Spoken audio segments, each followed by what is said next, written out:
Hi, I'm Zach Childs, and welcome to the Truetone Lounge. Today, our guest is Greg Martin, a Grammy-winning guitarist. That's what they say. yeah, we did win a Grammy. Yes. Yeah, back in 1990. Back in 1990. And also a torchbearer of classic American guitar styles and guitar tones. You know, I love what happened. I mean, I love the 50s and, of course, the 40s and everything, but there was just something great that went down between, the mid-60s up through the early 70s, and that's just kind of what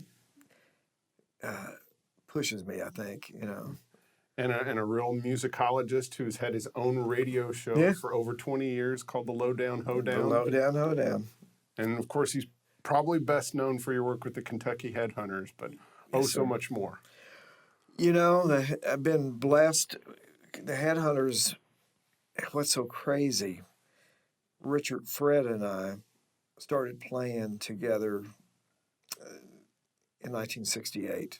Okay. It was through a 4-H talent show at school, a little get-together, a bunch of guys, doing, this is during the hippie movement and everything. So the 4-H wanted to go, okay, let's have a really cool segment where get a bunch of you guys dressed up, in cool fringe jackets like the Buffalo Springfield and put some wigs on you. And let's do Hey Jude, Born to Be Wild, Sunshine of Your Love, and maybe one other song, maybe Purple Haze. And my cousin comes on the bus one day, Larry Sullivan, who is kin to Alonzo and Oscar. Alonzo and Oscar were his uncles. Right. He said, hey, Greg, there's this guy just moved. It was a county. I mean, there was 3 county schools, but he had to come to Edmonton. He said, so there's this guy at school now, Richard Young, that's his dad is now teaching at school, and he's in the same class, and we're going to be doing a little play together. And I had just been smitten by the guitar, and we'll get in on that a little later, but really smitten by it. But so I said, would you like to play? I was a little older than the rest of them. They were in the 8th grade, and I was a freshman. But I had sideburns, so they thought it was cool. As you can see, my sideburns have turned gray now. They're out of Bill Monroe. I'm going to be the next psychedelic Bill Monroe. But anyway, so I went down one day during study hall. I went down and met Richard Young, rhythm guitarist in the Headhunters. This was like November of 1968. I met him in the cafeteria back in the kitchen. We sat down with our guitars. I had a Silverjet, like a 50 Silverjet my brother got tired of, and I'll take it because he was playing bluegrass. He got into bluegrass music. And we sat down and we played Hey Jude, Sunshine of Your Love, a couple of songs, and he liked my sideburns, said, you want to do the play with us? And so that started the relationship of me with Richard, and then I met Fred.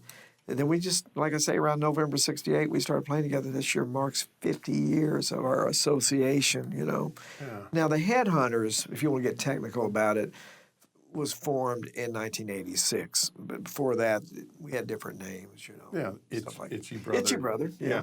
So, that was one of the really, kind of important little kind of factoids that I want to hit upon. Yes. Was the fact that you and the Young brothers, Richard and Fred, guitar player and drummer, that you all had been playing together, that you started playing in 1968. 50 years this year. And then, the Headhunters, of course, got together in 86 and then had, major success. But think of that. That is a long span of time. That's a long time. And then the fact that you all have been together for 50 plus years now.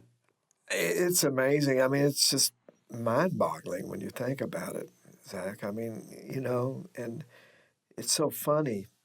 About 2 weeks ago, we played a bicentennial celebration on our town square in Edmonton.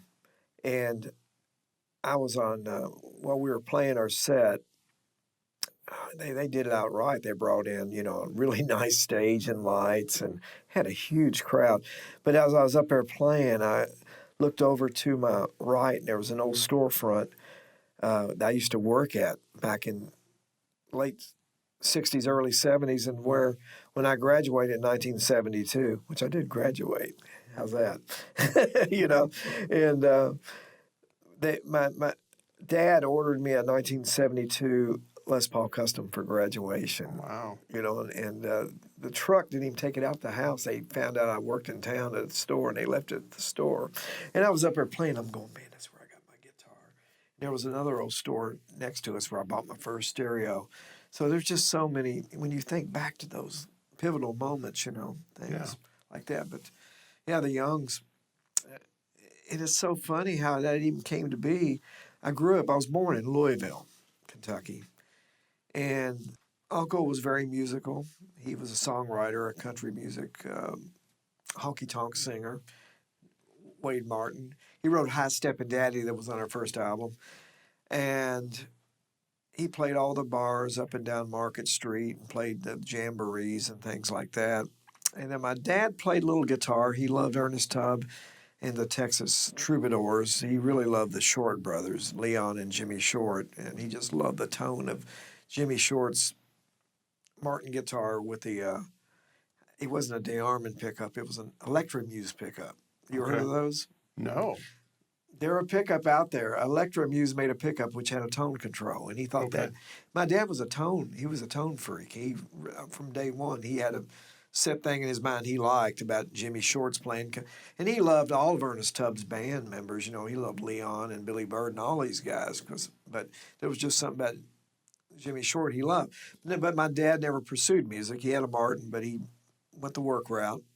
My brother Gary, older brother Gary, got into music and was into rock and roll early on. Then he switched over to bluegrass in '68, so that's how I inherited the Silver Jet, a Magnatone amplifier, and a box of records which had B.B. King, Nightlife, Tired of Waiting on You, some Chuck Berry. I got his Grateful Dead's first album, some cool stuff. He just decided, I'm done with rock. This is your stuff now. Yeah, because once you get bit by bluegrass, you're well, done. Yeah, and that was it for him, man. He was into the bluegrass, and he saw, I know I'm going all over the place, but he saw something, I guess, when growing up in Louisville, we were around a real vibrant music scene. We had a really great local bands such as Elysian Field, Soul Incorporated, the Rugbys, the Oxfords, the Exiles, which would turn into Exile later on with J.P. Pennington. And we had a great local scene. The radio would support the bands, and they would be played right along the Beatles, the Rolling Stones, the Dave Clark Five, and whatever. So these bands were just as influential to us as the Beach Boys and people like that. Yeah, because you were hearing them on the radio. Oh, absolutely. Yeah. And we had a great music scene and great music stores and things like that. So I was born in '53. My dad, in 1966, got fed up with working in Louisville. This is the fall of '66, and I had just seen The Lovin' Spoonful at Memorial Auditorium in November of 1966. November seemed to have some kind of significance. I don't know what it is, and that was the first time I ever seen a Les Paul. Saw John Sebastian playing the guitar that Gordon Kennedy has now. Yes, and I finally got to play that thanks to Gordon. I got to touch that guitar and play it.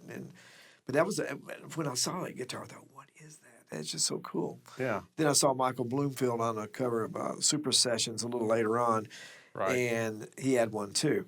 Well, anyway, so all these seeds are being planted slowly. I'm growing up in Louisville, hearing all this music, hearing country and hearing rock. And all of a sudden, Dad gets fed up and he moves us all down to Metcalfe County, to Edmonton.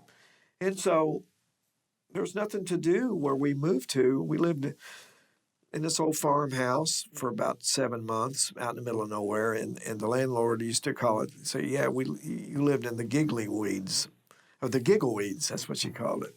because there was nothing there. Yeah. So all I had to do, I had a few records. My brother hadn't given me all the record collection, but I had a few Beach Boy and Beatle records and had hums of the Lovin' Spoonful and Do You Believe in Magic and Daydream albums. And I would listen to WLS at night, WCFL at night out of Chicago, and didn't have a guitar. See, in Louisville, my brother had a nice guitar, and my cousin had a nice guitar who lived with me. And so I always had guitars to play. But in this farmhouse was an old Stella guitar that you could shoot bows, like you could shoot arrows off of. Just so Yeah, I because learned. the strings are so far Oh off the gosh, neck. it was just over in the corner. Yeah. And so I tuned it up to. I learned how to tune to open E and take a butter knife and play along with it, a little bit. But my brother saw that I was really getting interested in guitar in '67, and he just kept noticing it. That that even with that guitar, as bad as it was to play, that I could figure out songs. That I could figure out riffs. Like me back then. This is pre-Hendrix, so you'd be figuring out "Daydream" by the Lovin' Spoonful and things like that. Right. 1968. My cousin took me to see a band. My brother was getting married. He stayed in Louisville. We were living in the country, as we say, Edmonton. Yes. And my dad couldn't get a job, so he was driving back and forth because he was a union member, and they wouldn't hire him at the plant down there. So he would drive back and forth, stay with his parents in Louisville, and then come with my grandparents, and drive back and forth. So we went to my brother's wedding in October of 1968 in Louisville, and my cousin said, "Greg, I want to take you to hear a band that's really good." They were a trio called Elysian Field. And they were like the band that were the cutting edge band in Louisville at the time. They had signed with Imperial Records, and the guitar player, Frank Bugby, was just phenomenal to me. So he took me to see him. And man, so they just, during the set, I've just had an overwhelming feeling that this is what I was going to do the rest of my life. I think it was a God thing. It was absolutely a God thing. And so from that moment on, I was just ate up with it. Even before then, I was gravitating towards the guitar and music records, and things like that. But after seeing Elysian Field, it just solidified what was supposed to happen. Yeah. Then I heard "Sunshine of Your Love" on the radio. Then I heard one night out of Chicago, and I'm going, man, that guitar sounds like a voice. Yeah. And I had heard Hendrix before, and I love Hendrix. I love him a lot. But there was something about Clapton's tone and his phrasing that sounded very vocal. And I thought, man, that's the coolest thing. So that was a pivotal moment, too. But seeing Frank Bugby with Elysian Field, and a lot of folks will never know who.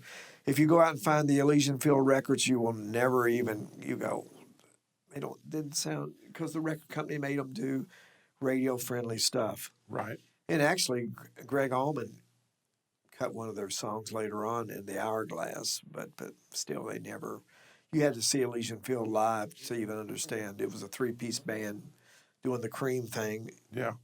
Not like Cream, but it was enough impression on a young guy like me. So, I go up there. That one weekend, my life just completely changes, and I go back to the country, back to Edmonton. And about 2 weeks later, I meet Richard and Fred. So everything just started kind of moving in that direction there. We started playing together, and it's been 50 years, man. That's amazing. So you graduated from high school. Yes. And you. Yeah, my dad was very proud. He got me a guitar. Yeah. You got the 72 Les Paul. Yeah, 72 Les Paul. Yeah. So black with the gold hardware and the whole 9 yards. Yeah, I had Gibson. Best I remember, and this is going back. I believe it had the Gibson logos on the pickups. The embossed. 72, I think. Yeah. It was heavy. I'm sure it was heavy. Yeah. Guitar's long gone. I wish I still had it, but that's another story. But I traded it off for something, I'm sure. Yeah, shouldn't have done it. Everyone's trading up. Oh, yeah. Yeah. My brother taught me that. Yeah. Trade up. So when did you start, really making a go at playing for a living? Well, as soon as I saw Elysian Field, and I'd been starting to play around with guitar a little bit, before that, but didn't really have a good guitar. My brother went. That's when he said, "You got to take this Gretsch and play it." So I think that started my journey on to wanting to do what I'm doing now. But all through high school, I played with Richard and Fred. We had our band. I think the first name was, we were called the Truce, and then we changed it to Aftermath, and then it eventually became Itchy Brother. But when I got out of high school in '72, Dad decided my mother had enough of him traveling back and forth, and she was ready to move back to Louisville. And so Dad said, okay. He moved everybody back to Louisville. And at that point, I didn't really, I know now I should have pursued it more, but I guess I pretty much went into working at a printing company, and I eventually started working at a record store, managed a electronics store, sold stereos, Kenwood, Pioneer, and records, things like that, and I'd play on the side. But I can't say that I was really pursuing it. From 1972 to 1976, I wasn't really pursuing what I was supposed to be doing. Right. I just wasn't doing it. And in '77, the store closed. I had this really nice job at running an electronics store. They closed the little satellite store I ran. They actually put me to work it was P.I. Burke's, long gone. Anybody around Louisville remember P.I. Burke's? And I went to work at the main store downtown. I just didn't like it. And I had started working with a group called Rain Tree at that point from Louisville, and they called up one day and said, hey, we got a shot of going to Florida, playing for 2 weeks. And Exile was playing on one side, and another group from Louisville called Bobo was playing. And we would be playing at one stage.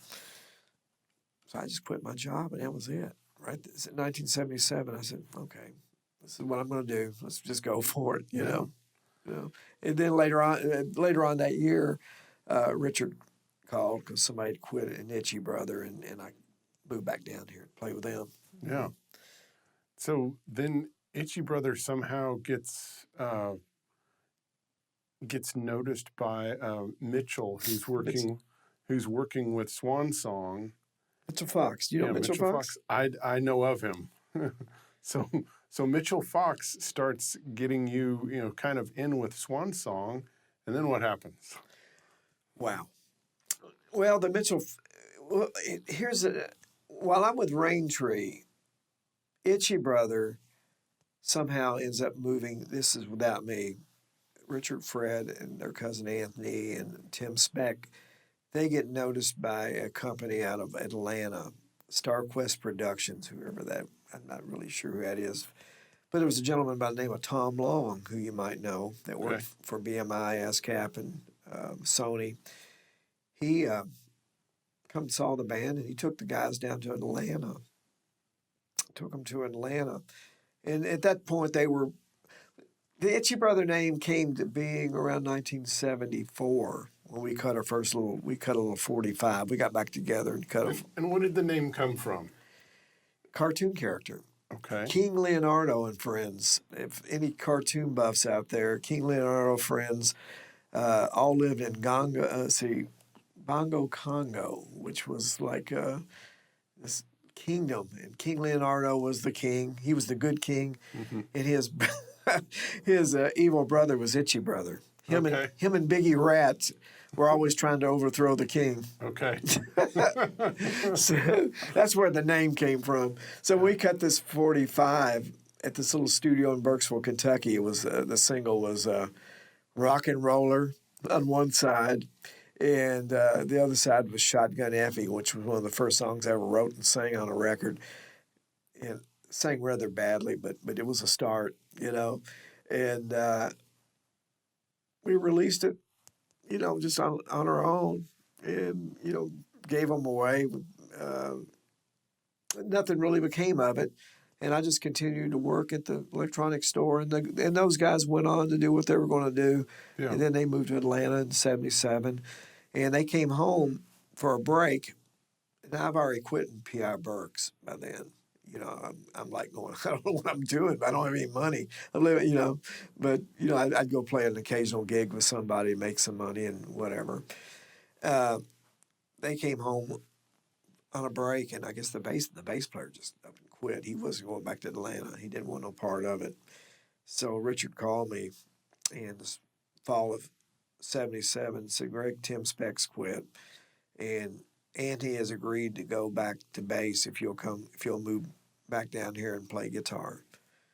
And that's what I did. And that is absolutely the best rock and roll band I've ever been in. Yeah. That 4-piece band right there. I mean, we just hit it, somehow.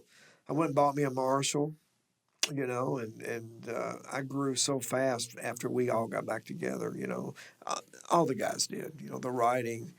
And I knew that's what I was supposed to do, Yeah. But, to answer your question, Itchy Brother, we went for like a couple of years.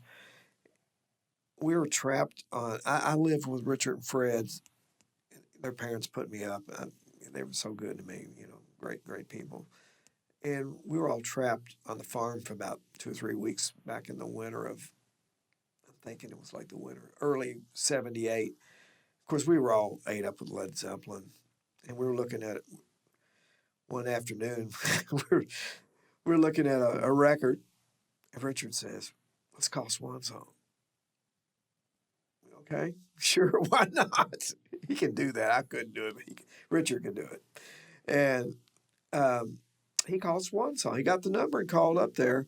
It was after hours, but lo and behold, Mitchell Fox was in the building getting ready to get on the elevator. And for some weird reason, he just picked up the phone, and here's this voice coming out of Kentucky. Yeah. Starts telling him about our band, Itchy Brother, and he's like, what?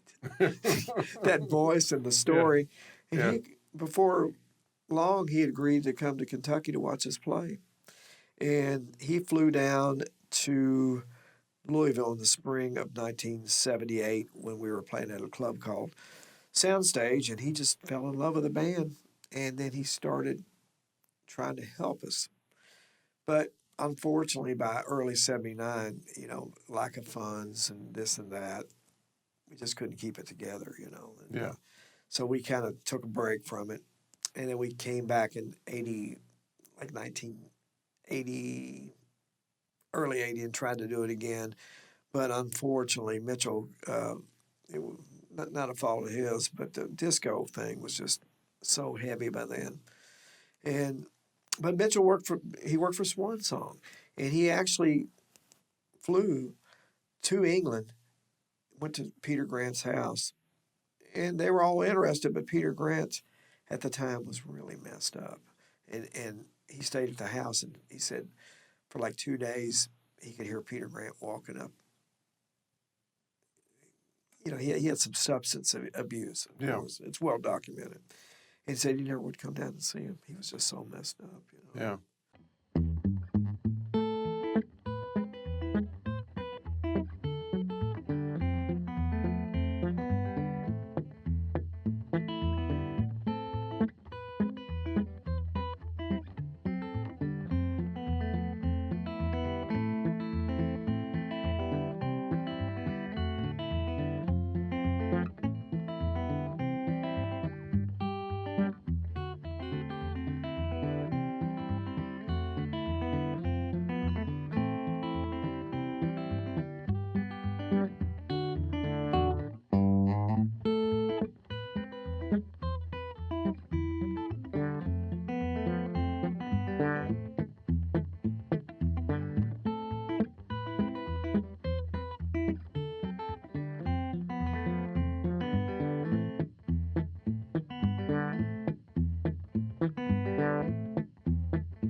So Mitchell Fox had tried to get you signed with Swan Song, and it just things didn't happen. It was trying times for rock and roll bands. Yeah. I mean, even though Van Halen hit, 78, I believe. Yeah, 78.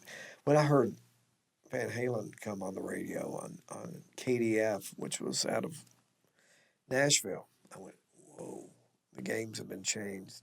You Yeah. know, the level of playing, it went somewhere else. So that made it cool, but there again, you still had the disco thing Yeah. happening. So Mitchell did work it out where he took us to. We went in the studio. We cut some demos here in Nashville, in a couple of studios. We did some recording up in Kentucky, and he got actually Eddie Kramer mixed some of our demos. Yeah. And at one point, we decided to take Richard off, which I think it was a mistake now, taking him off vocals, because I think we had a really good 4-piece band. But hats off to Richard for trying it.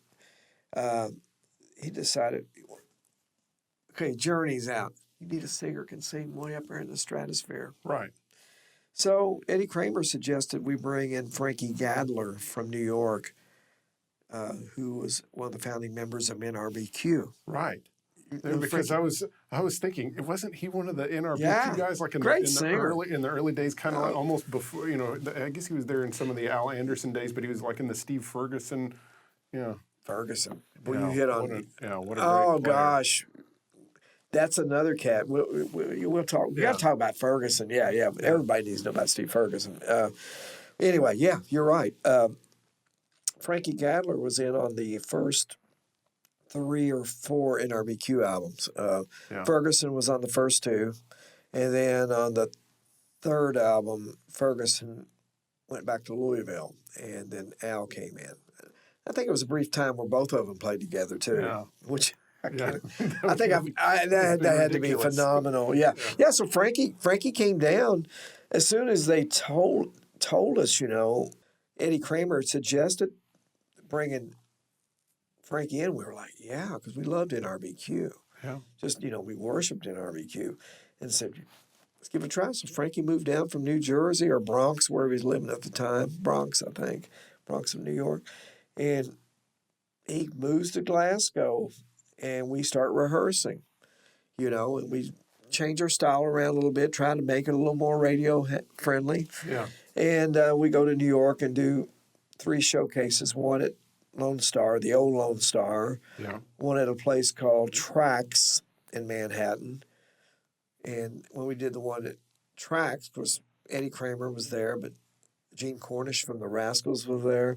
But Steven Tyler was there, and he was just really not having this is a bad time for him. He came up and said, y'all really need me to sing for your band. And Mitchell said, you're all washed up. Famous last words from Mitchell Fox. We love You're Mitchell. all washed Yeah. up, Steven Tyler. Yeah. Well, at that point he was, kind of. I mean, God bless him. He'd come back. He'd come back in a big way. Yeah. But we did a showcase there, and then we did another showcase at the Mad Hatter out on Long Island, Great Necks of Long, out in that area. And Atlantic and different labels just ended up passing on us. Ended up passing on. It was just, it wasn't what was supposed to happen, I guess. When you look back, it was just those little stepping stones, but it wasn't supposed to happen. And by 81, I was like, guys, I got married in 79. I said, I've got a family. I married a lady with 2 kids, and I love, still with them. We've been married almost 40 years, and my stepkids are great musicians. They both had record deals, but they're doing regular jobs now. But they done been through the whole thing. That's another story. Yeah. But I just said I've got to work. I've got to go to work, and I took a gig with Ronnie McDowell in the fall of 81. So how did you get that gig? It's another one of those things where once the labels were all passing on Itchy Brother, and I just felt like it's just not going to happen. And I don't think I made a bad choice. Here's why.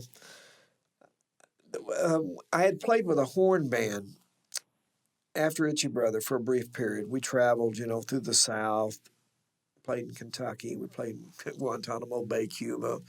Really good band. And Learned a lot about music through those guys. Um, the sax player, after that band dissolved, he actually started playing horn for Ronnie McDowell. Somehow he got wind that I was looking for a gig, and he called me like in the fall of '81, said, "Would you be interested in trying out for Ronnie McDowell's band?" Yeah. I said, "Yeah, sure." I did. I went down, tried out. Next day I was doing Hee Haw, and we were playing the Grand Ole Opry House with Merle Haggard, and it was just like going from wanting to be a rock and roller to the countryside of life, so to speak. Well, also Ronnie had really kind of made a name for singing like Elvis. He was initially he came into the business singing like Elvis Presley. Yeah. When CBS got a hold of him in the late '70s, they started trying to change. Buddy Killen produced him, and started finding. Ronnie wrote some of his own songs, and then he started trying to stretch out. Right. And then he started having hits. When I joined, he was having #1 top 10 hits. He was doing really good. Yeah. But this is another one of those God things. So what happens when I joined Ronnie McDowell? About the same day, Doug Phelps is trying out for Ronnie McDowell, bass player in the Headhunters. Yeah. Yeah. So it's one of these things. If I hadn't done that, I would have never met Doug. Right. Everybody in the band were doing different things. Fred went off to play with Sylvia for a little bit, the country music artist Sylvia. Richard wrote. Yeah. Richard wrote for A Cuff Rose, and we all did different things. But so Doug joins Ronnie McDowell. We were out doing our thing. We're out touring with Conway Twitty and Ronnie Millsap, and learning, going in the studio, working demos and doing TV. This is back when Nashville TV shows were there's a lot of them. There was Pop Goes the Country, Nashville Now, and all that stuff was going on.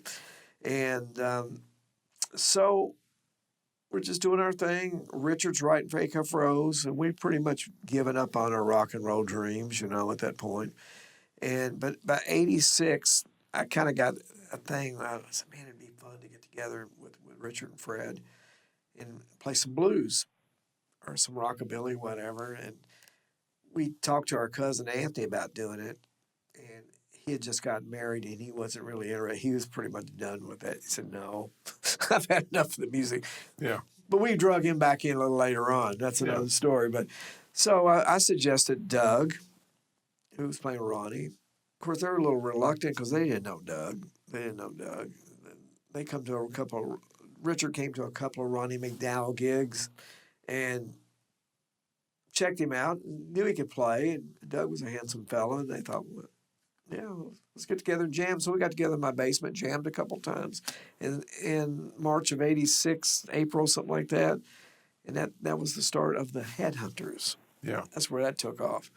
And then about a few months later, Ricky came into the band. And then by 1989, we had a record deal. And then the record came out in October of '89. And the rest is kind of history, I guess. Now, is it true that the first album was the demos that y'all had cut? Yeah, absolutely. Yeah.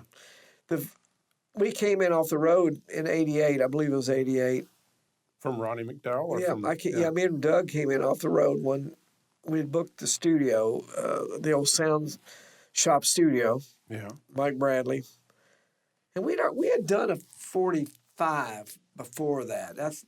There was a 45 lurking out there that we recorded at A Cuff Rose. That's very rare. Of Walk Softly and Old Lonesome Me, but they don't really sound like the band. The band hadn't matured enough at that point. It's almost like the solo on Walk Softly almost sounds like Iron Butterfly. It's pretty sick, man. It finally matured into more of a kind of a hats off to Clapton's Woman tone later on. But so we came in off the studio. A gentleman. When I was with Ronnie McDowell, we were playing at a club called Duke's one night, and when Ronnie walked off, he'd walk off and we'd play a little instrumental, and we decided to play Hideaway one night. Yeah. As Ronnie walked off, and this guy walked up to us. It kind of looked like Dennis the Menace's dad. This fella's named Jonathan D.W. Lyle, and he said, talked to me, and Doug said, "You guys like blues?" I said, "Oh yeah, we love blues. We got a little band back in Kentucky." We played him a tape, and lo and behold, he come down and checked us out. So here's $5,000. Go cut some music. So we went into the sound shop, and we cut 8 of the songs that would become Picking on Nashville. And we released them on a little cassette tape with a pink cover. Had Merle Travis's guitar on the cover. It's the famous pink tape, if you can find one of those.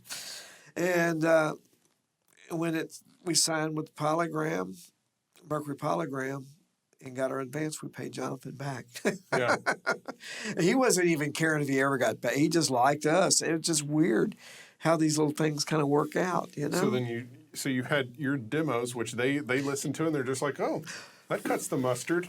Yeah, well, it's funny. We were going around. Me and Doug are still with Ronnie. And at one point, even Richard was out selling T-shirts for Ronnie. Mm-hmm. And Ricky Phelps even came out saying, and played rhythm guitar for Ronnie. So at one point, a lot of the Headhunters were out there. Yeah. You know, we call it Ronnie McDowell University, you know. So, yeah, we're selling the little cassette at gigs, and we're also passing around Nashville. People like Larry Shell and Tom Long were very instrumental early on in getting it in the right hands. A fellow by the name of Larry Hamby, I may have this name wrong, he worked at Sony Music. This would have been 88, end of 88. He hears it and he just flips out. He flips out. And we decided we need to do a showcase. So we did a showcase at Douglas Corner. And I don't know the exact date, but I'm thinking it's fall of 88. Also doing a showcase at night, Leroy Parnell. Mm. You know, and he said, when he heard us, he said, oh, heavy metal bluegrass. Yeah. But anyway, when Larry Hamby, and I'm sorry if I got the name wrong, the gentleman from Sony, when he heard us live, he said, well, I don't know what we're going to do with you guys because you don't really sound like this cassette. You sound more like a rock band. Yeah. And he kind of passed on us, which broke our hearts. But lo and behold, Harold Shedd is in the crowd, and he's like, he saw something in us, and he took a cassette, and he started calling us, and then we signed with him. Yeah. At Mercury. Yeah. So, again, to kind of, give us the proper perspective. Yeah. During this time period, most of the albums coming out of Nashville the guitars are direct. Mm-hmm. They're Strats. They have chorus on them. Yep. There's not a lot of overdrive happening. Every once in a while you'll hear some more, a little distorted guitar, but nothing with the heavy beat, the heavy drums and the heavy bass and the heavily distorted guitar that, the cranked, Les Paul Marshall tone. I mean, that was a huge deal. No, if any of that was going on, it would have been Barefoot. I'm not even sure if some of the Barefoot Jerry guys may have been using a Marshall and maybe Charlie Daniels, but when Charlie came out, he wasn't really considered country early on, No. You had South's Going to Do It Again and Georgia, which has some, but still not the heavily. You're right. You're right. I guess that's true. There were guys in town like Tommy Hatcher that had loads of Marshalls. Right. Because we did a gig with Tommy's band. I think it was Hoppy and the Weevils. I think it's the name of that band. And I remember seeing all those Marshalls, and I'm going, yeah, man, that's where it's at. Because I grew up looking at cream covers. And you saw those stacks. Stacks is what we wanted, man. But you're right. When I started with Ronnie, like the most overdriven thing you'd really hear would be Eddie Rabbitt's, whoever played on his records. It'd be more pop overdriven stuff. Right. Well orchestrated harmony solos. There really wasn't that going on. Yeah. I think I Love a Rainy Night that has that kind of almost false Tony sounding guitar. Yeah. Right. And you hear the stuff that sounded like Andrew Gold, where there was kind of like the harmonized guitar stuff that was distorted. So absolutely, it was more pop oriented, and which was really very, very nice. But I think maybe they were emulating. Maybe I hope I'm not saying anything bad, but I think they may have been emulating L.A. a little bit. Maybe they were listening to Carlton and Rittenauer and people like that.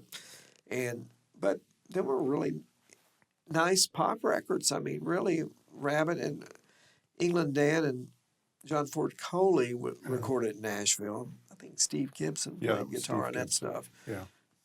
Really great stuff. But nobody was playing, on country records, the full blown out Marshall thing. Yeah.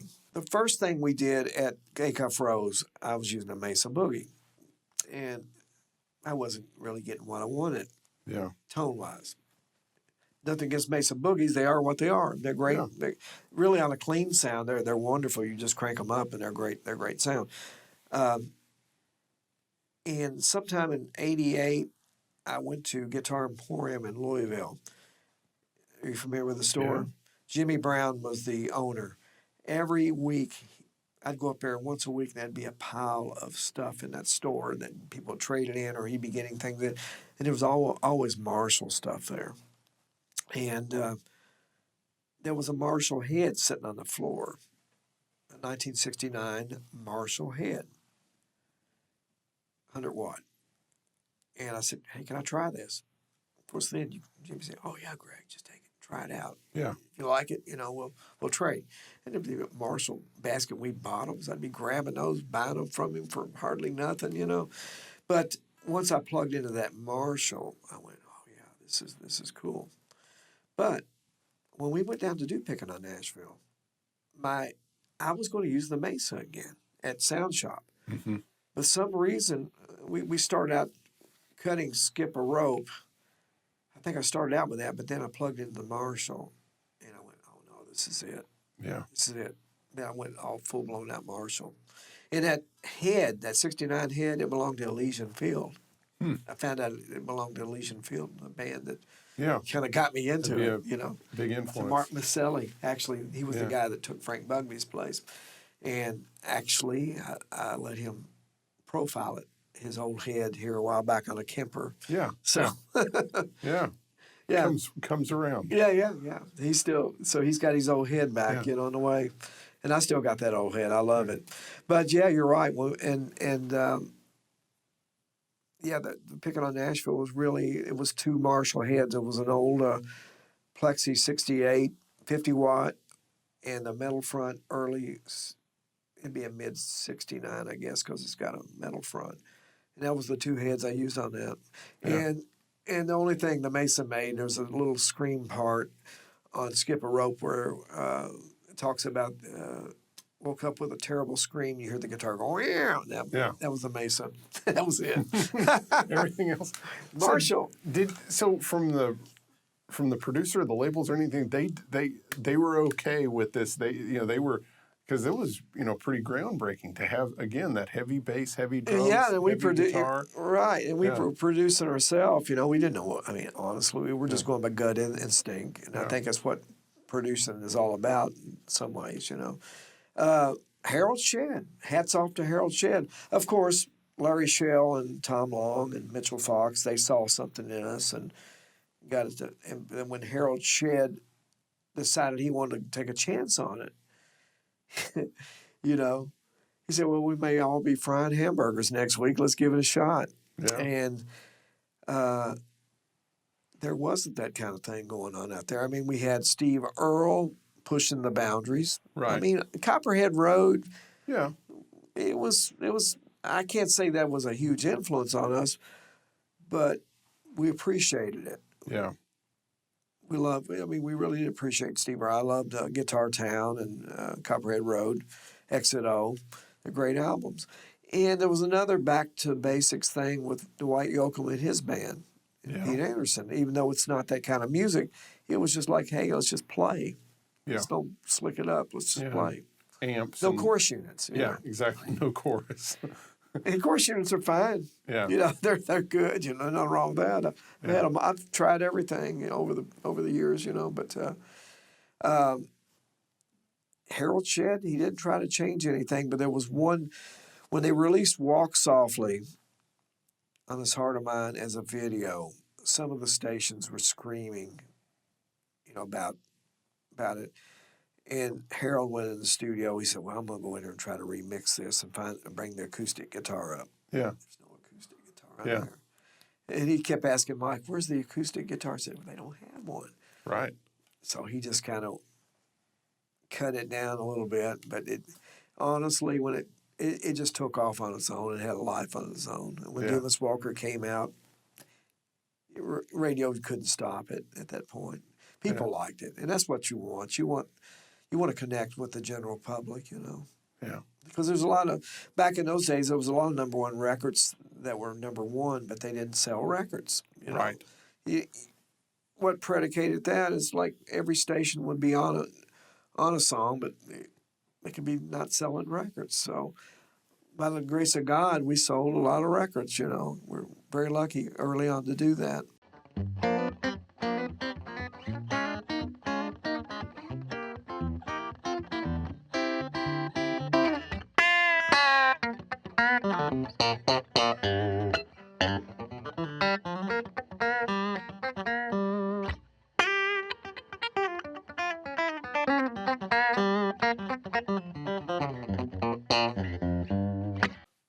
So, Greg, how about laying on us a little bit of like the intro to "Walk Softly on This Heart of Mine"? Now I'll be doing it, but that was Richard Young doing the solo. I mean, doing the intro. Yeah. Where, you know,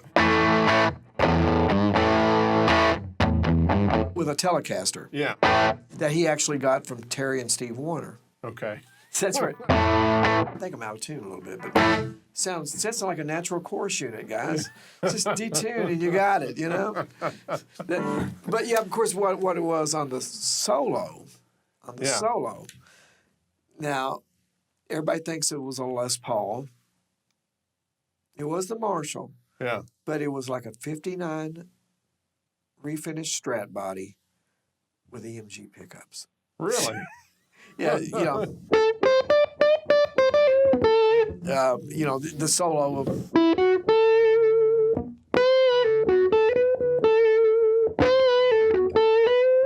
like that. Then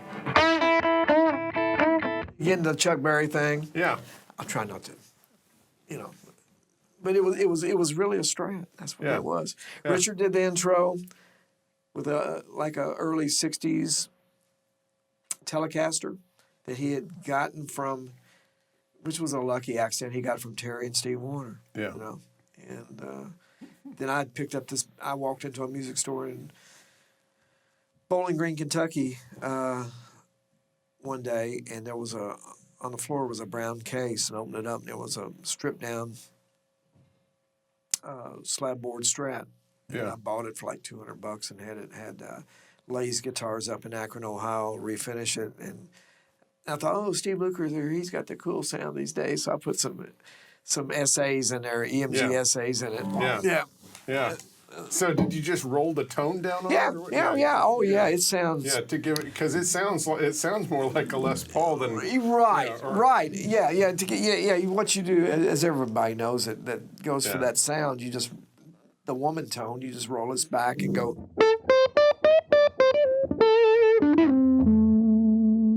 You know. How did you deal with success? Well, I didn't really trust it. Yeah. Basically, it was like riding on a wild horse and being out of control for that first year or two. But I remember when we won our second CMA award, and I remember sitting at Opryland by myself. I'm going, this is not going to be happening forever. I know some bands go on and they just keep, like the Stones. Yeah. They've made some kind of deal somewhere. They're great. Come on, those Stones. They keep going. They keep going. They write great songs. And it was a scary thing, And I do believe my faith in the Lord got me through a lot of it. Because I definitely went off the path a few times, went in the ditch a couple times, but I'd get back on. I just held on for dear life, man, with the rest of the guys. And, of course, the band, that band that did Picking on Nashville broke up in '92, as you know. Yeah. Which was a very hard time.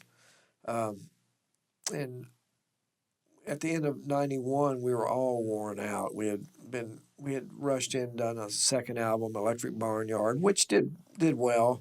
It probably sold right at 1 million copies, but it wasn't picking on Nashville. Yeah. We were tired, and we took a break after. I think it was like October of 1991. We took a break, and we decided we just need to get away from it for a minute, and then we would try to do another album or tour next year, And Ricky went out west, and we were getting kind of pushed to go into another tour and do another album real fast, and I think Ricky just couldn't handle it.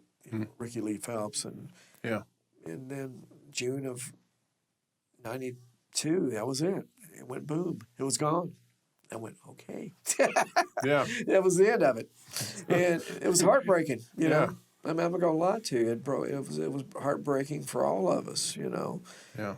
But looking back on it, there was a lot of good lessons learned. By 1994, I decided, I went to church one Sunday with my aunt. I rededicated my life.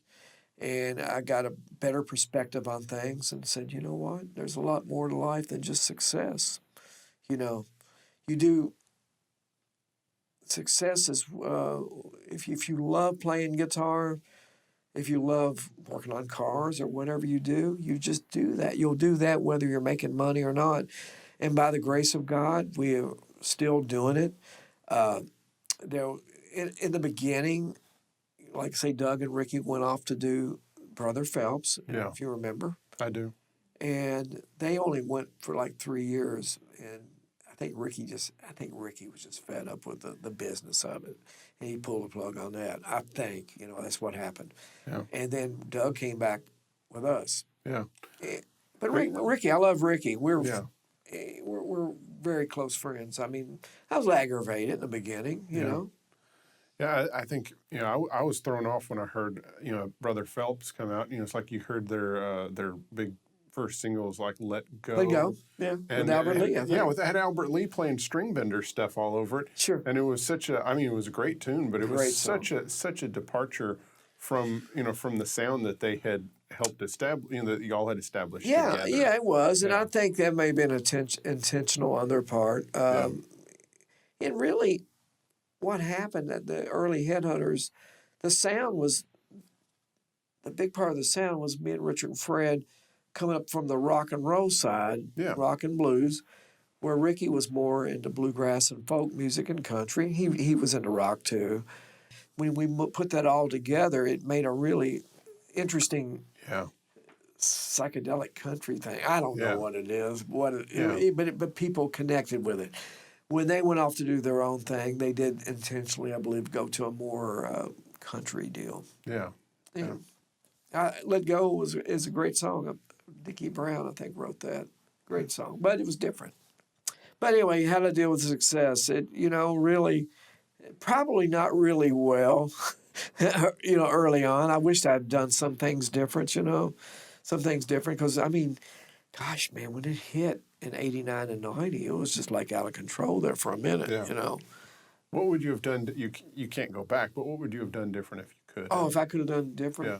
Well, I would have. If I could have done anything different, I would have stayed in church. I would have been in my Bible more. I would have been a lot more grounded, and I could have got through that stuff and had a better perspective on it. Yeah. I would have saved a lot more money. I did buy some nice guitars, though, and I still got some of them, But I'm proud of my family still together, and but I think the things I would have done would have been more on the spiritual side. I probably could have kept a calmer head during the craziness of 89 to 92. That's what I would have done different. I would have stayed in the Bible more. I'm guessing when you have that level of success, it's hard for that not to be just all consuming. And then when that goes away, it just, and if that's what you're completely consumed with, then you lose everything. Yeah, and that's kind of what happened. That's a good point. And it really, what happened, it was my life. Basically, it had become my life. Even though I was a Christian. I based everything of what I was on. I mean, I'm happy that the good Lord gave me this to do and to play, but when it becomes your life and everything depends on it, then it's not right. And that's what happened to me. And when the Lord took that away, there was a couple of really dark years of just being depressed until I went to church one Sunday with my Aunt Ruby. Of course, my mother passed away in 1981, but she has a twin sister, identical twin, who's passed on now. But Aunt Ruby kept saying, "Why don't you go to church? Why don't you go to church?" So reluctantly, one Sunday, I said, "Okay, I'll come." And I don't know, man, during altar calls, I got to make something right here. And it did. It was just amazing. It was amazing. And after that, I was just like, okay, now I know what's missing, What changed? It was a calmness about things, that things were going to be okay, whether your record's got a record deal or not, whether money's coming in or not. Of course, I mean, it does help to have some money coming in. Yeah. I just knew things were going to be okay, and that I needed to put my trust in the Lord compared to the business, and that was the biggest change. And I want to tell you also, a fellow, Phil Kagi, he'd been a hero of mine since 1972 when I first heard Glass Harp, and through a mutual friend of ours, I finally got to meet him around 93. And I noticed when I went to his house and hung out with him, he was just so, just so calm and just such a sweet guy. And he just made a really good impression on me. And I think he unknowingly planted some seeds that day that maybe the Lord was using that to kind of say, hey, take your eyes off of the situation with the band, with the record business. Trust in me, don't trust the business. Yeah. And Phil never really said it. He didn't preach at me or anything like that. We talked about Michael Bloomfield, our mutual love for Bloomfield. And, of course, I'm gawking over Glass Harp and things he's done. And I took that with me. I'm going, man, he's got it together, And like I say, 94, February 94, I kind of got it right. Yeah. Not that I don't make some mistakes here and then. I still make my share of mistakes. But I get chastened pretty quick, as it says in Proverbs. Do not despise the chastening of the Lord. I got some stripes on my rear end, y'all. But they're not bad ones. Well, tell me about the Mighty Jeremiahs. That was with Jimmy Hall. Well, that was another that started around 1992 when the Headhunters were going through the turmoil. We weren't working as much. David Barrick had this cool little studio, and still does, Glasgow. And initially, let's go over my stepson, John McGee, who his band, Black Cat Bone, had recently busted up too. Mm-hmm. Headhunters were still going. We were just putting it back together with Mark Orr and Anthony Kinney to go on. So we had time. I would just go in the studio. We would just start knocking around, cutting things. And we did a version of John the Revelator, an old Sun House song. And initially Johnny sang it. Then we wrote a couple other things. Then when 94 rolled around and the Lord had changed me, I thought, maybe those songs right there are supposed to be part of a bigger, like some type of Christian project of some sort, So I invited Jimmy Hall up to sing John the Revelator and a couple songs. I'm going, oh, yeah. Yeah, yeah. Now this is making sense. It took a long time to do that. It took I don't know how many years, but we finally got it done, and it came out around 2007, I think, on a small label. There was a couple labels interested in it, Christian labels. Actually, what I ended up doing, I had a buddy in Louisville, Ear Ecstasy Records, had a little label out of his store, which was a cool label. I said, would you release our little project? He listened to it and said, yeah, I never thought about doing a Christian record, but yeah, let's do it. I'll get letters every so often, people that love that little project. And it was always done to try to bring guys that were into ZZ Top and that type of thing, to that enjoy. They could be out drinking on a Saturday night and listen to the Mighty Jeremiahs, and maybe they get something out of it. Yeah. So, but me and Jimmy still do some. We're going to try to do a live gig here coming up maybe in this winter sometime. Wow. Well, if we could catch him away from Jeff Beck, of course. If we can bargain from Jeff. Yeah, he's been working with him quite a bit lately. So He has been.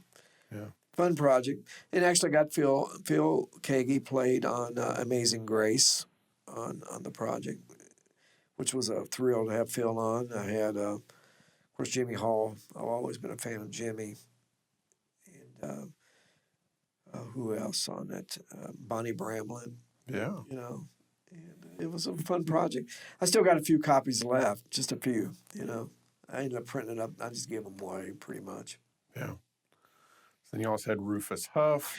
Rufus Huff. That was another thing. It just, to satisfy the Marshall Stack instinct. Yeah. Went in the studio with Chris Hardesty and Jared England and Dean Smith, and we cut 2 tracks that ended up turning into an album. And there again, there's people every so often, writing, oh, we love Rufus Huff, this and that. But due to the health issues of one of the guys in the band, we just had to take a break from it. Yeah. So then the Kentucky Headhunters continue. We never stopped. Yeah. I mean, people thought we broke up. Well, the original bunch broke up, Right. early on in '92, but we put it back together with Mark Orr, and we still work. Yeah. By the grace of God, we still work, man. We've got a live album dropping on Alligator Records, who turned us down. They turned picking on Nashville down, by the way, which I can understand. That. I'm glad they did. Yeah. Really, honestly, I'm glad they did turn it down. Yeah, it's much better. We got the rejection letter hanging at the Brax house Yes. from Bruce Iglar, and he laughs about it now. But we have done we did an album with Johnny Johnson. Yeah. Me and Blues. We actually did 2 albums with him, but we recorded in England 2 years ago. We were playing Ramblin' Man. Matter of fact, JD was playing Ramblin' Man. That's the last time I've seen JD. Simo. Hello, JD, if you're watching. Yeah. He was playing one stage. We were playing another stage. And we recorded live that day. And actually, Alligator is going to release that in January as a live album. Nice. So live from Rambling Man, Live from on Alligator Records. Yeah. Bruce Iglar, we got him back. Man. And then lately you've been doing a little bit of Greg Martin band. Yeah, I guess they figure I didn't want to use my name, but they figure I won't quit. I guess that's why they done it. Yeah, it's Thane Sharon on vocals, who Ed King really loved his vocals a lot. He's a good Southern growler, Yeah. Dean Smith from Rufus Huff on bass, and Steve Holmes on drums. Steve played with a group called Buster Brown. People in this area and Louisville would know Buster Brown. They were the band that was a big influence on the Itchy Brother. They were like a 3-piece band with a singer out front, Yeah. They were just a great band. So we're doing the Greg Martin group. We're playing a few dates. We're going to the studio every now and then. No big aspirations, but we're just having fun. That's the deal. It's a good excuse to play long solos and run people out of the room. That's right. Turn it up. Overplay. What's your style? Overplay.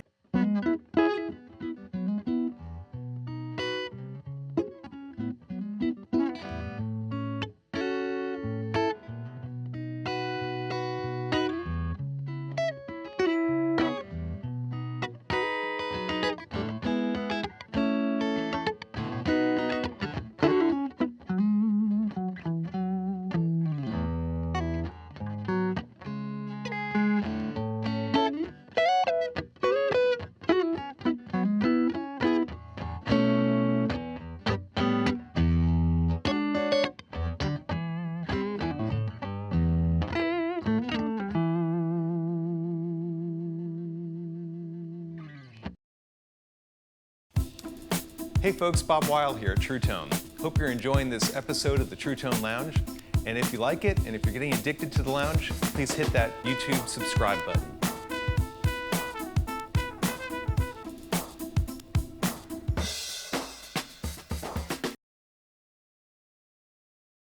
Well, Greg, let's talk gear. Yeah. We love gear. We sure do, man. It drives us, don't it? It does. Too much at times. Yeah. I'm always thinking a few extra bucks, I could get another guitar or amp or whatever, But So you've been holding this fabulous guitar the whole time. Is Hank the Plank? this is Hank the Plank. Yeah. Joe Bonamassa named it Hank the Plank many years ago. Oh, okay. So it wasn't called Hank, earlier before that. No, he knew I got it from Hank Jr. and he called it. He just started calling it every time I would show up. He would have us come out and jam. JD's done it, and I've shown up and jammed with him a couple times. And he'd say, "Yeah, be sure to bring Hank the Plank." Yeah. And that become Hank the Plank. It's a '58 Les Paul. Yeah. It's just a dirty lemon. If you take this off, there's red underneath. Okay. Red underneath here. It's all original except this right here. It got changed. The old one's at home. The old one didn't have a wire over it. Yeah. And I was playing in Lexington one night with it, and it was some crazy guy in front of the stage that night. Satan. I'm like, what?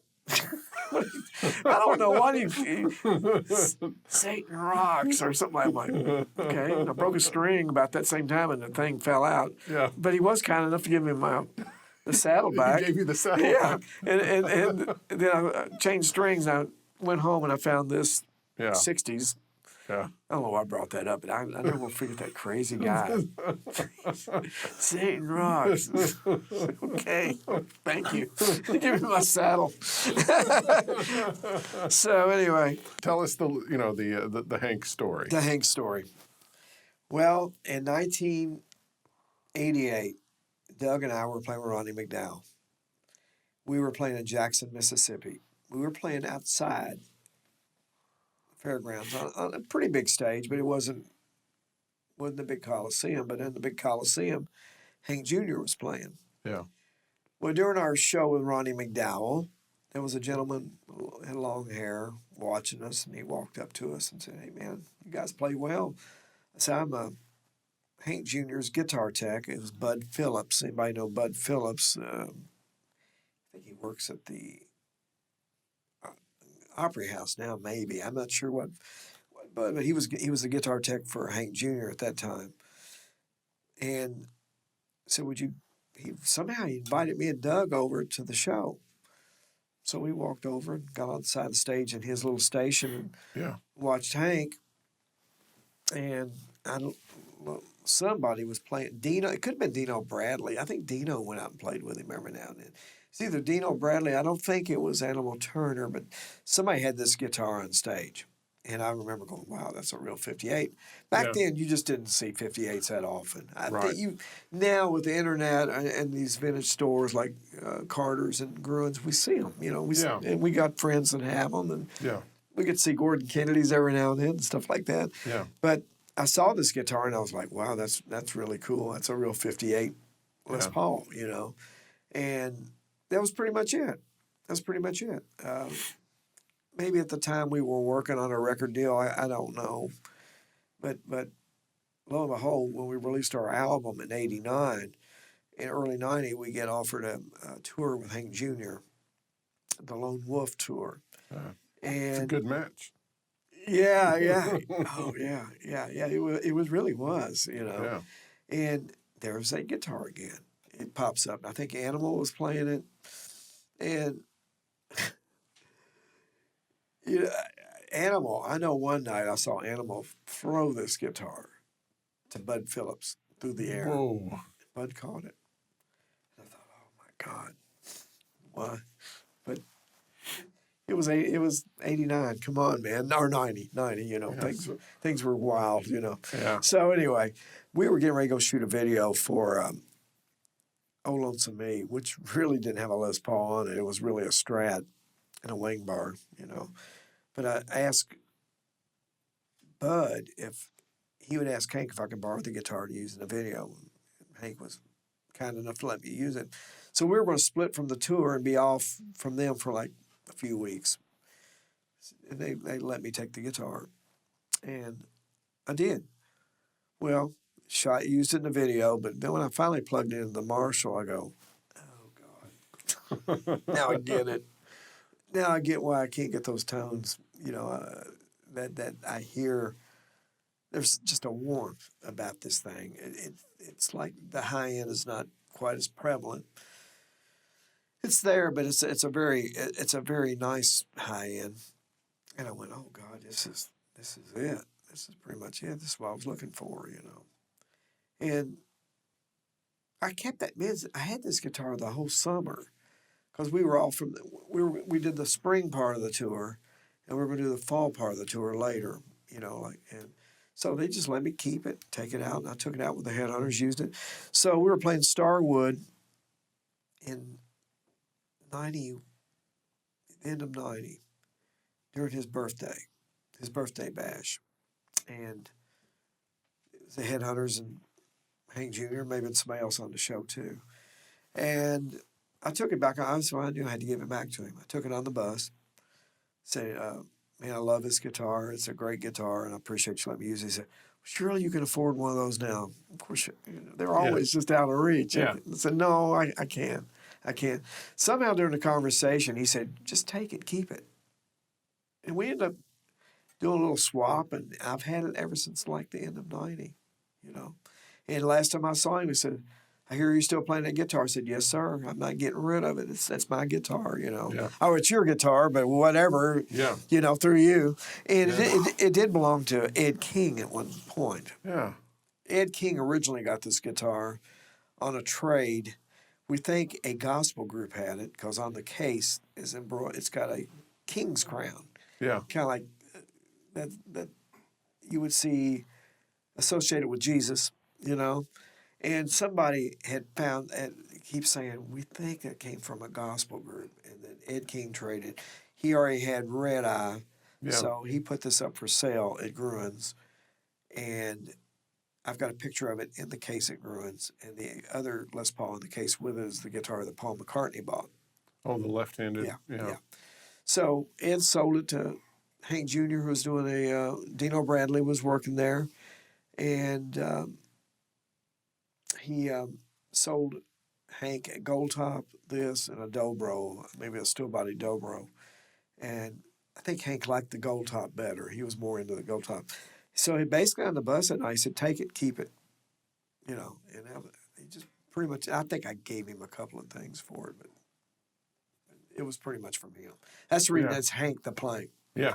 After him. Yeah. PAFs are the original PAFs. The only thing tuners have been changed a couple of times. I've never refretted it. I've had Joe Glazer touch it up, and I changed that back there so the saddles wouldn't pop out. Yeah.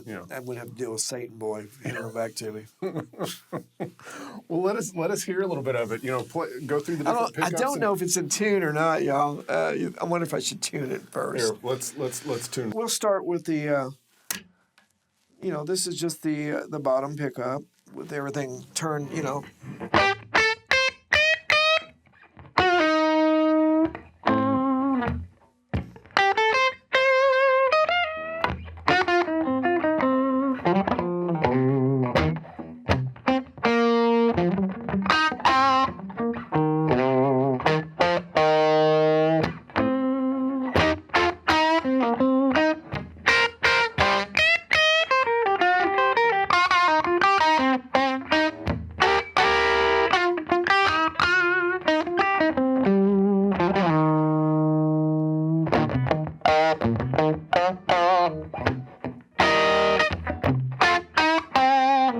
Okay, that's the treble pickup.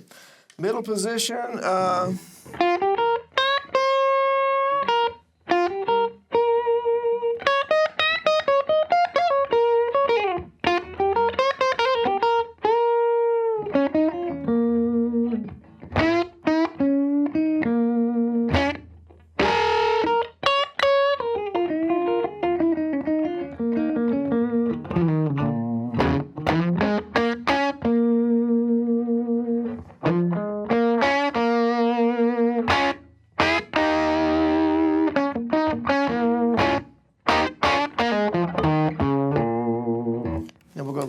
treble. I mean the lead pickup, the bass pickup, folks.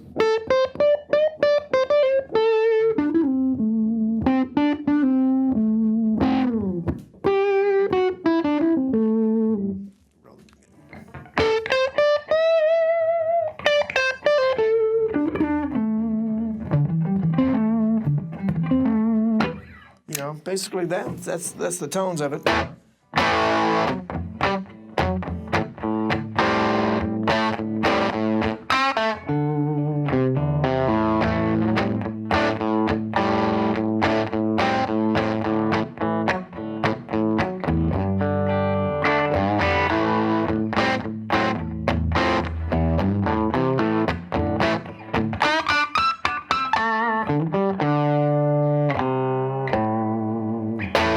There you go.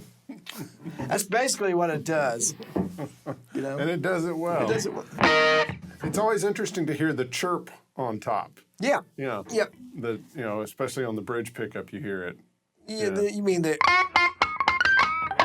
Yeah. Well, the first guy I ever heard, of course, Gibbons is real famous for that. Billy Yeah. Gibbons, a friend of.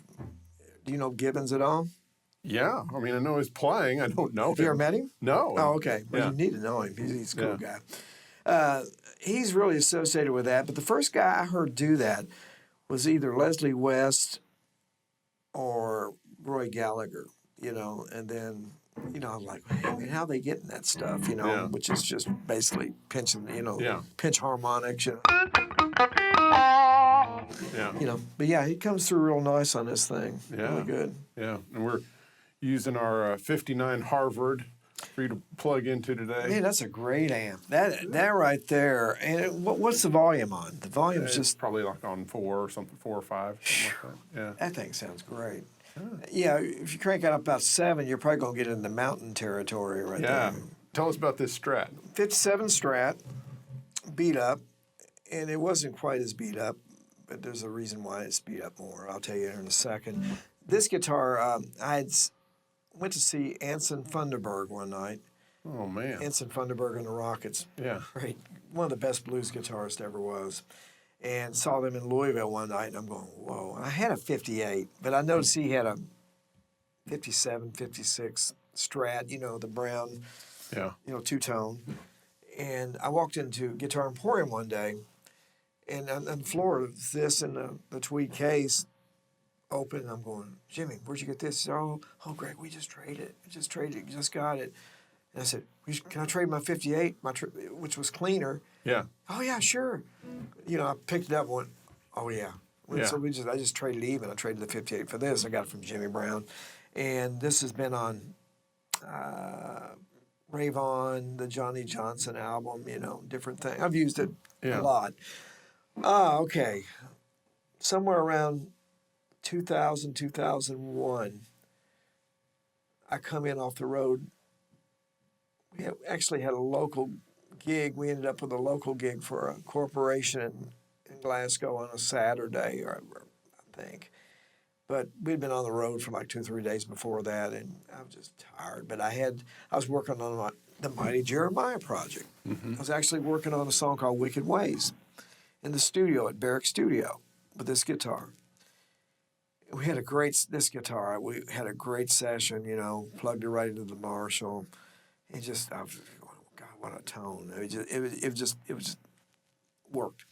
So anyway, after the session, I loaded up a Les Paul Jr.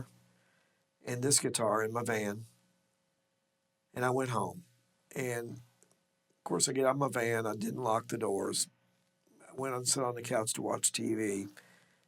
And next thing I know, I wake up the next morning. It's daylight, and I go, gosh, I was just wore out. I just didn't. Yeah. I said, I better go get my guitars.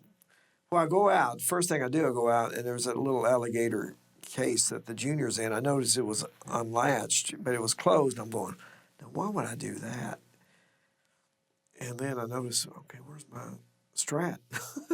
Which was in this tweed gig bag. It looked like golf clubs or a gun case. It was gone, along with a computer. Terrible. It was like an early Apple computer, which was not. It was pretty much antiquated at the time. Well, I went, okay, where's my guitars at? Did I leave them at the studio? I started backtracking. They're not at the studio. Well, it came to me that somebody had got my guitar. Yeah. You know, somebody had got this in the computer.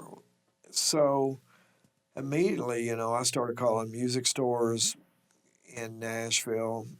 I called Gruen's, called Guitar Emporium, called guitar stores in Bowling Green, Elizabethtown, different places, and I made some posters. And about a week, it was gone. I went to the insurance office. Of course, they weren't going to give me anything much at all. Yeah. And I said, no, just wait. And at the time, I used to talk to Jeannie C. Riley a lot. Jeannie C. Riley, country singer, Harmon Yeah. Valley PTA. Yeah. And she called me one day. She knew the story about what was going on. She said, Greg, the Lord gave me a verse, and I can't tell you exactly where it's from. It's be merciful to the poor. It's out of the Old Testament. I have to go back, maybe Jeremiah. And I went, okay, I don't know what this means. But about a week later, I get a call on my studio phone. Hey, Greg, this is so-and-so. I saw your poster at Junior Foods on Happy Valley Road, and I might know where your guitar is. I'm going, whoa, this is interesting. So I keep calling this number. No one ever answers. Until one night, the phone rings again, and I pick it up, and it's him. And I said, well, I've been trying to call you. He said, well, I was calling you from a phone booth. This is back when it was phone booths. So, Yeah. that's the reason no one ever answered. Yeah. And he said, well, he told me the story about this family out next to this creek out in the county were fishing one day, and one of them saw the case out there. It was on a sandbar, just a little water. Yeah. It wasn't submerged, but just enough. It got damp. Yeah. And they pulled it in, took it home, and took it out of the case and let it dry out. And he saw the poster, and me and my cousin Anthony Kenny, he put a gun under the seat. He didn't know. He said, I don't trust any of this, what's going on. But it all turned out fine. So we picked up the gentleman at a hotel. He lived in a hotel in Glasgow. He's since passed away. But we went out the middle of nowhere, and it was just an old farmhouse. It looked like it was about ready to fall in. And there was a guitar on the porch. And I said, they just said they were down the creek, right a few feet away from the house. And they pulled it in. And I just pulled out $300. I said, thank you. Thank you for finding my guitar. And I went, oh, be merciful to the poor. I thought, this is all making sense, you know. So I took it home. The vibrato bar was broke off into it, where it hit. Yeah. It's been discolored a little bit. But when I took it home, my wife looked and said, well, I don't look much different than when you... Yeah. It was always beat up, but I could see this. And, of course, the back of it is flaked off a little more. Yeah. You know. And but nothing, it didn't ruin it. But I got it back, you know. The old house this family lived in has been torn down. But what's so crazy, as soon as I had reported it to the police. As soon as the police got wind that they had found it, they started wanting to go out and interrogate the family. I said, man, just leave it alone. Yeah. Just let it go. I don't think they had a thing to do with it. Yeah. I really don't. My gut feeling is they didn't have a thing to do with it. You know, and I got my guitar back, but they were ready to go. They were ready to jump into action, man, you know? Yeah. But I'm really happy to have it back because me and JD have talked about this. This is my A team. This one and the 58 Les Paul. Yeah. You know? Yeah. That's the ones that I can always depend on these. I mean, the cool thing about I've got a 53 Telly, but I'm not really a Telly player myself. Yeah. I can if I need to play a country, which I don't really play country like Steve and some of the guys, but you know, like you know.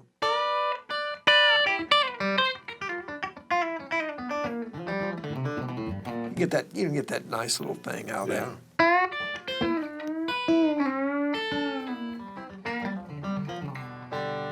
Or you get the Clapton.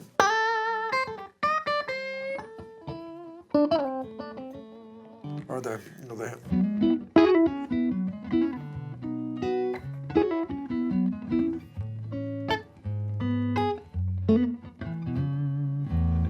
Hendrixy Curtis Mayfield. Yes, kind of. absolutely. Yeah. It's there. You know, if you need the country, you know.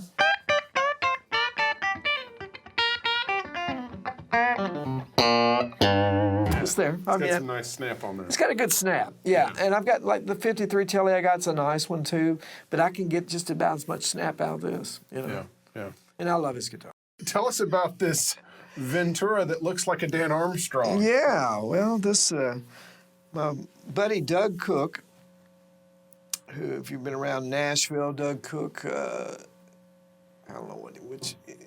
He's had several bands around here, but he was actually in wrestling for a moment too. But he was also one of our merch guys on the road.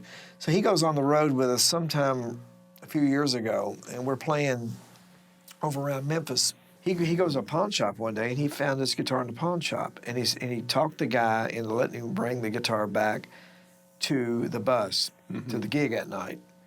And the deal was, if I liked it, we'd slip the money under the door at the pawn shop, or we'd give it to the police and let them bring it back. Yeah. Well, as soon as I got it and played it, I went, I'll buy it. It was like $200-300. Yeah. So it's just a great guitar. And I've had Dan Armstrongs. Now, the only thing about this guitar, when it's in the case, the neck will shift on a little bit. Okay. But it's just got it's just got a good rock and roll, you know.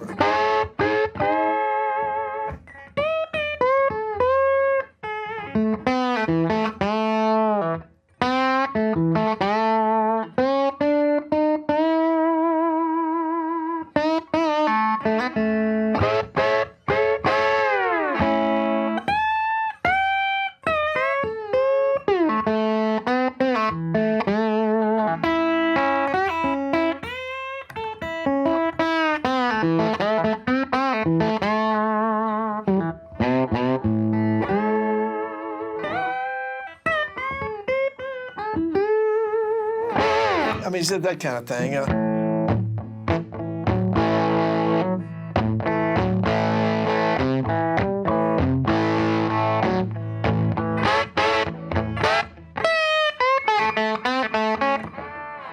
That's it. You know, basically the Stones meet Leslie West, maybe, or something. You know. Yeah. It's a cool deal. Hey guys, thank you so much for watching our interview with Greg Martin. Be sure and subscribe, and comment on our videos, and also watch out for our next episode with guitarist Kenny Greenberg. Thanks.